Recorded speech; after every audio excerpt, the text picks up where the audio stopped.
O amor é o poder da ressurreição. O poder da ressurreição está no amor, mas é difícil entender o que é o amor. Todos querem ser amados, mas poucos querem amar. E é somente amando que a ressurreição pode vir, não sendo amado. Poderíamos ser amados por milhões e ainda assim morrer miseravelmente. Pessoal, para a gente poder se aprofundar nesses assuntos que o Joel Goldsmith está trazendo neste trecho, mais uma vez o mestre Gualberto está aqui conosco. O mestre Gualberto, para quem não sabe, já teve esse assim chamado despertar da consciência, despertar espiritual, também chamado de iluminação espiritual. E hoje ele compartilha a sua visão de quem vive nesse estado desperto de consciência. Bom, mestre, neste trecho, o Joel Goldsmith comenta sobre a morte. Sobre esse assunto, o mestre pode compartilhar a sua visão sobre o que é a morte? Ô Gilson, aqui a sua pergunta sobre a morte, o que ela é, o que é a morte? Veja, estamos diante de uma pergunta de uma extrema importância, de uma extraordinária significação. Porque quando você olha para a vida, aquilo que nós, em geral, chamamos de vida, observe que é só a continuidade das coisas. Mas, de fato, o que é que continua, que não termina?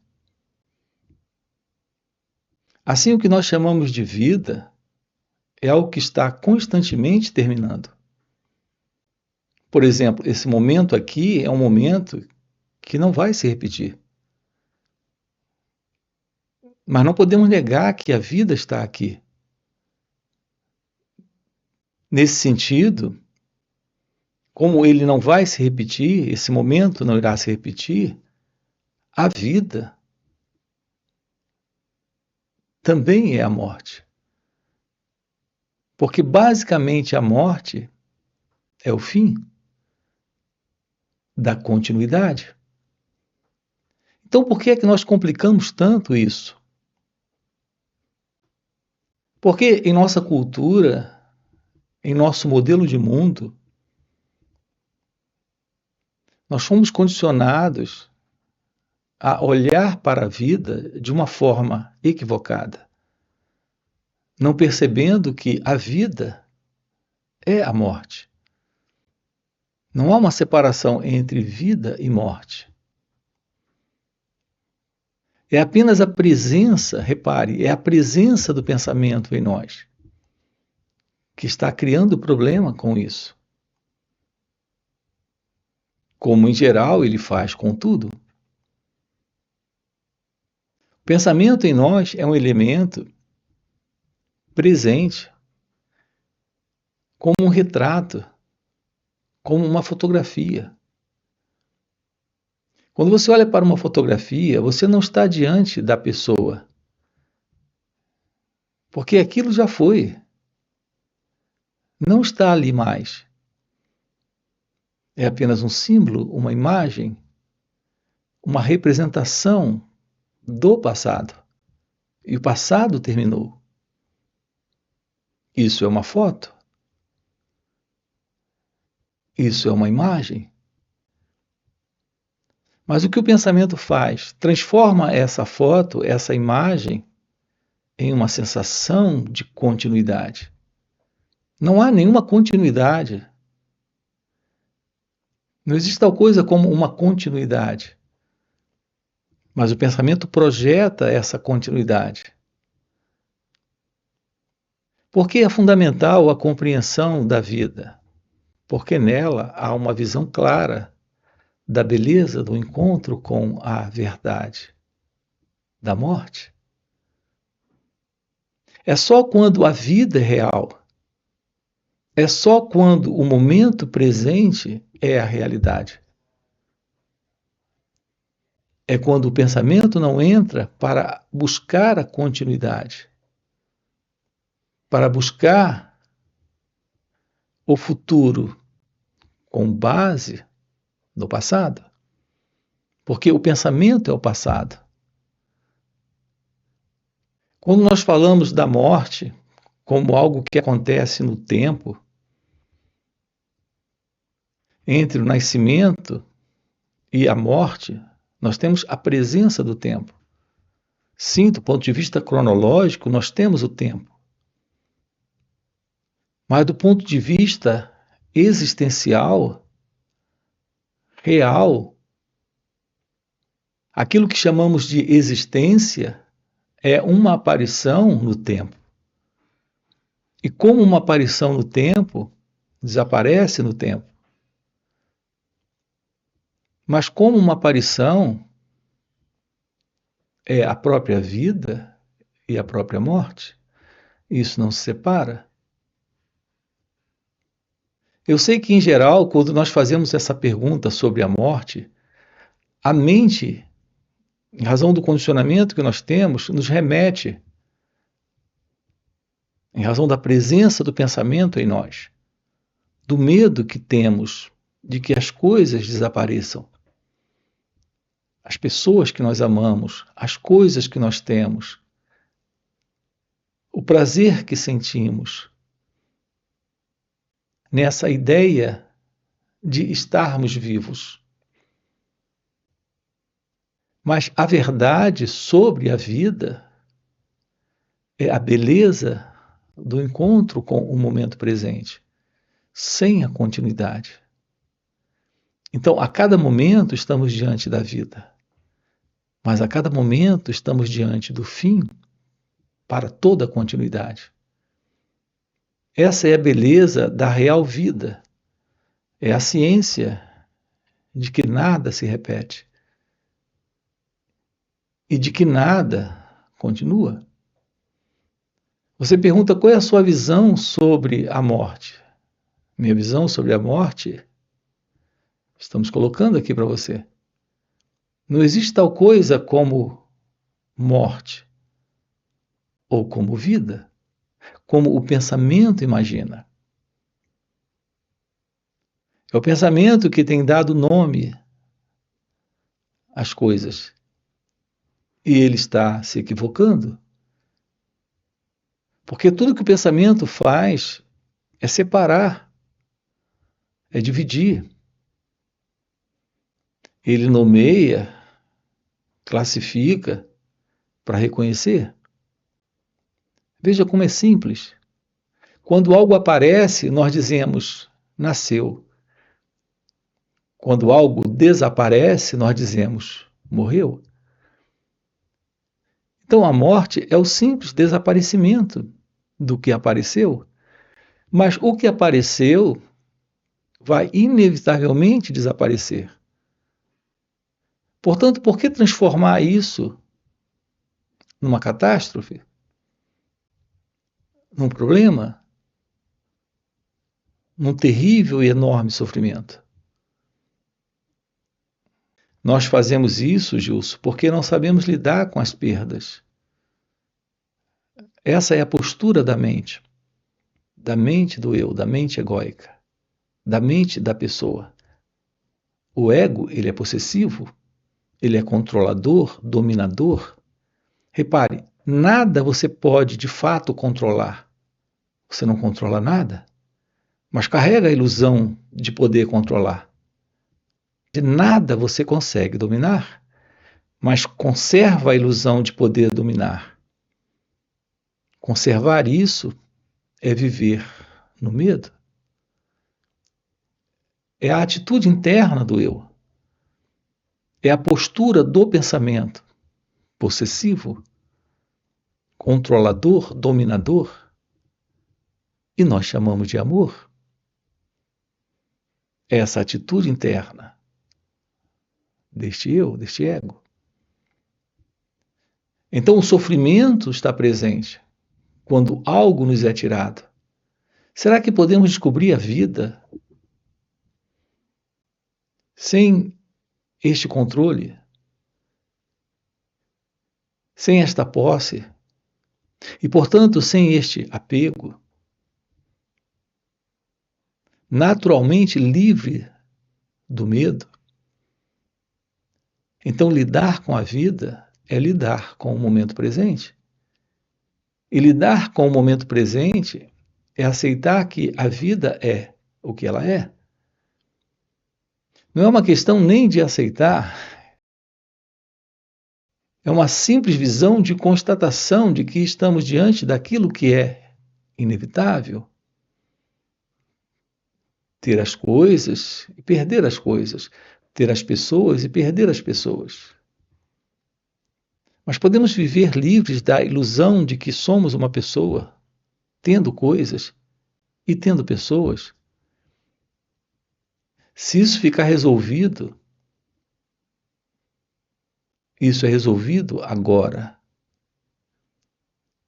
Com o fim da ilusão da separação entre eu e o outro, eu e a vida, entre a vida e a morte.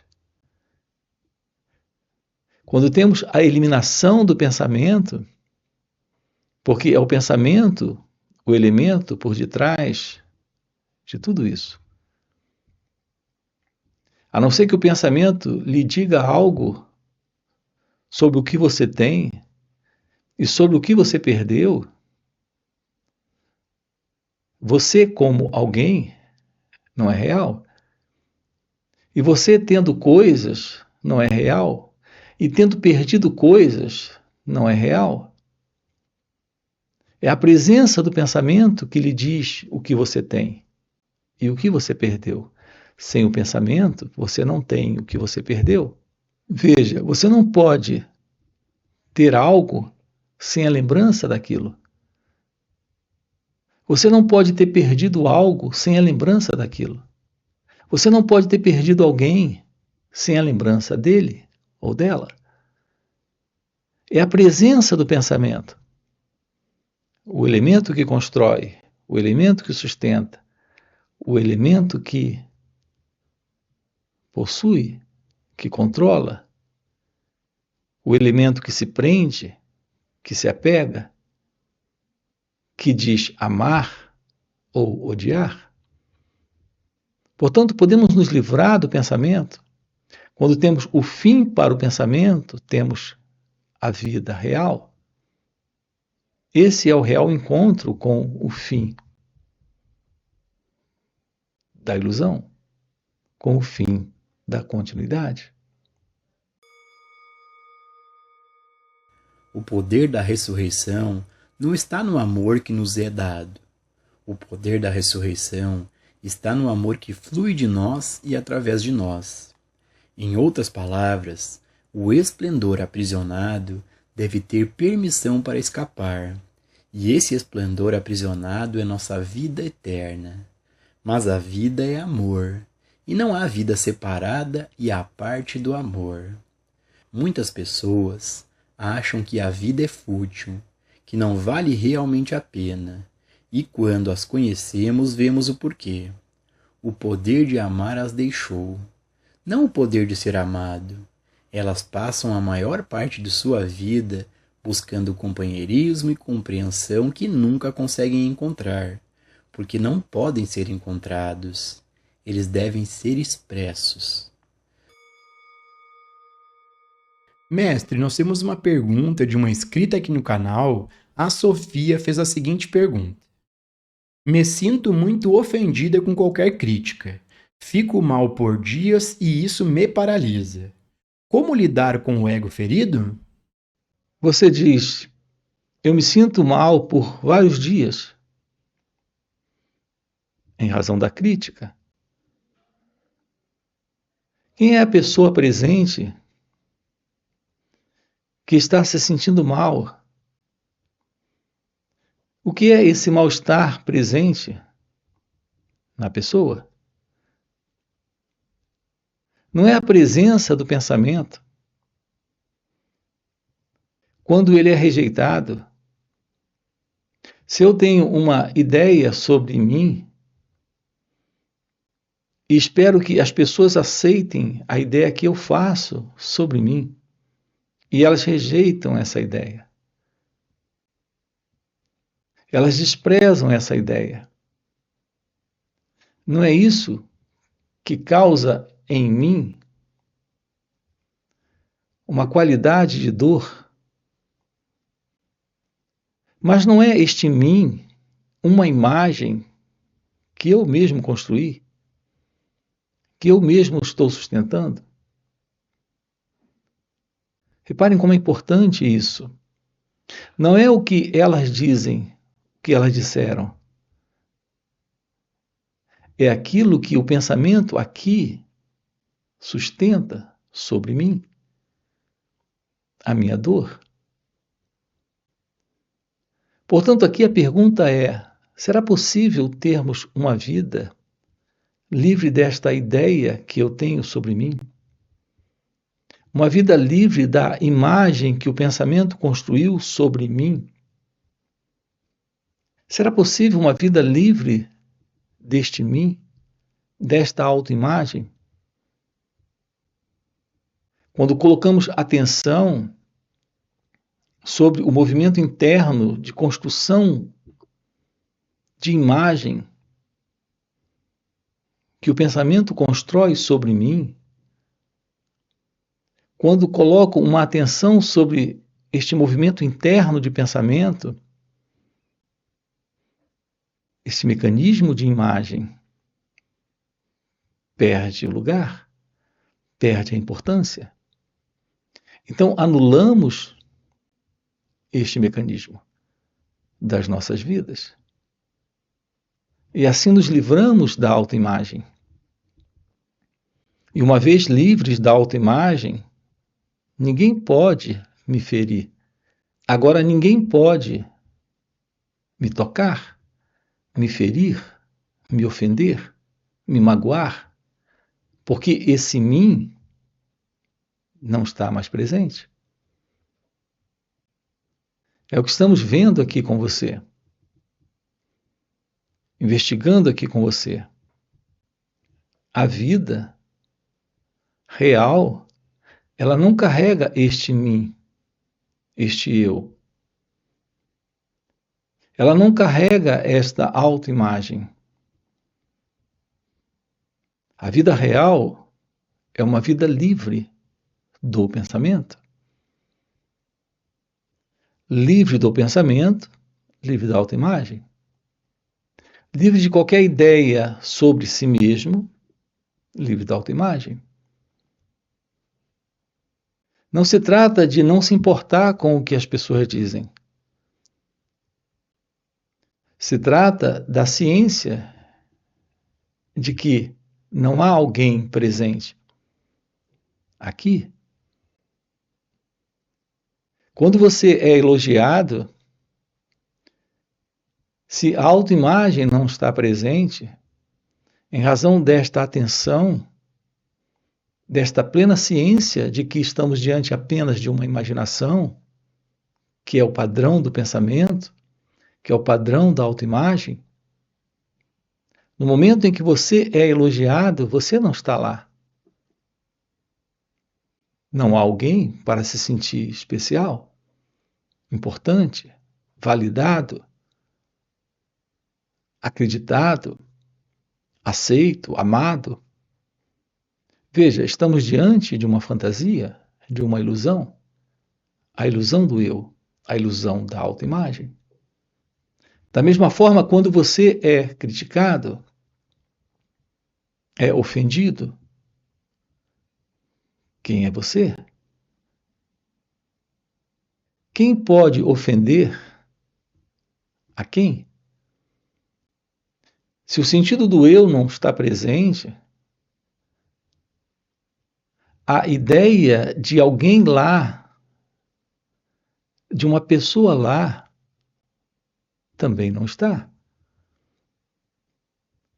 Portanto, aqui juntos, o nosso trabalho é em direção ao despertar de uma nova consciência, de uma real visão da vida, livre do eu, livre da autoimagem, livre da necessidade psicológica da existência do outro para ser feliz ou infeliz com ele ou ela. Assim, a vida acontece em outro nível. Assim, nossas relações são relações reais. A relação com ele ou com ela não é mais uma relação entre imagens. Quando ficamos livres do eu, quando ficamos livres do ego. Isso requer a presença da meditação, requer a presença de uma compreensão de nós mesmos, requer a presença da visão da verdade sobre a vida, sobre o outro, sobre você. E para você que está acompanhando o vídeo até o final e deseja realmente viver essas verdades, fica o convite para participar dos encontros que o Mestre Gualberto proporciona.